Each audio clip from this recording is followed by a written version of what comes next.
Hello there folks, we're here at the UK Games Expo and I always love finding little tiny gems, and this is quite fun because I've seen little tiny mice, which is always nice. So we're here at the Mousehole press stand and I'm here with Jack and Jason who are going to talk us through some of your fun little role-playing games that you guys do. Could you sort of talk us through what you've brought here for the show?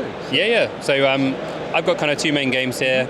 One of them is a game where you play the villains in a revenge story, and you kind of build out a conspiracy board with red string and that kind of thing to tell the story of your own demise. So at the end of an evening, you and kind of 1 to 3 friends can tell the story of your rise and fall, and it's quite nice to tell a story about rich, evil people getting their comeuppance. That seems pretty good in this day and age. Yes. There's a bit of a gap in the market there in the public opinion. And then I also have a much cozier game for one player on the other side of the table, which is called Koriko. And that is a solo role-playing game where you're kind of writing the diary of a teenage witch as they spend a year away from home. And you're drawing cards and stacking dice to kind of tell the story of their experiences.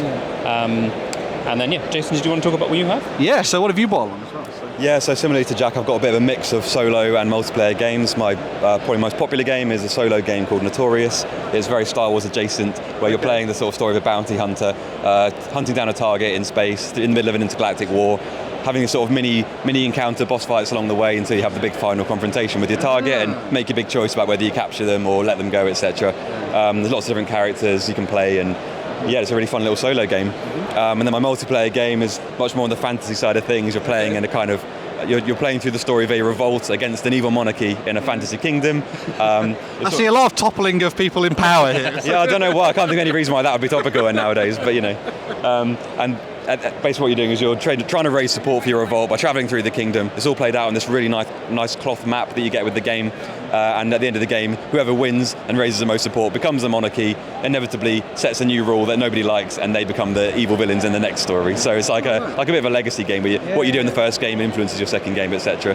But the idea is to play an entire game in an evening and have a nice complete story and wrap it up, which is kind of the aim.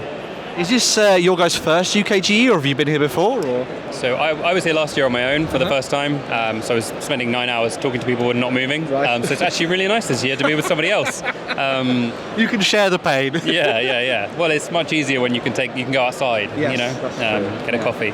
Yeah. So have you got, obviously you've got some games here that you guys are showing off and all that kind of thing. Is there anything you've got on the horizon that you're sort of working on and sort of like percolating in the back of your mind? Or? Yeah, so both of us are working together on a project, which is a solo game that uses cards to tell the story of various different objects. So one of my earlier games called Artifacts, that was kind of what launched my whole thing. We're reworking that to use cards, and you're essentially telling the story of a magical item like a sword or a necklace or maybe a ring that travels throughout history and has this big impact on the world. And it's kind of a really good way to tie into like a D&D game, because you can make this magical item that has all this backstory, and Jason is helping me write with that. So do you folks do just the writing, or do you do the artwork as well, or do you have some people on the team that help with that, or what's the... primarily writing and design. Jack does a lot more stuff like design, like layout, graphic design, whereas I'm more of just a writer, but we both hire the artist to do the artwork.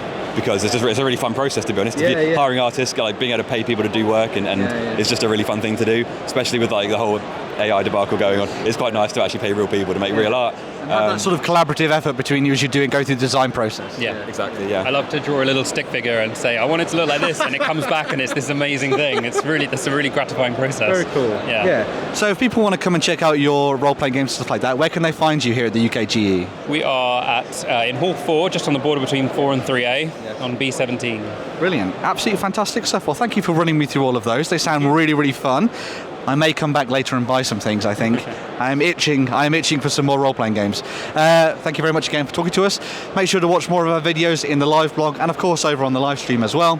And we'll see you folks very, very soon for another video. Bye for now.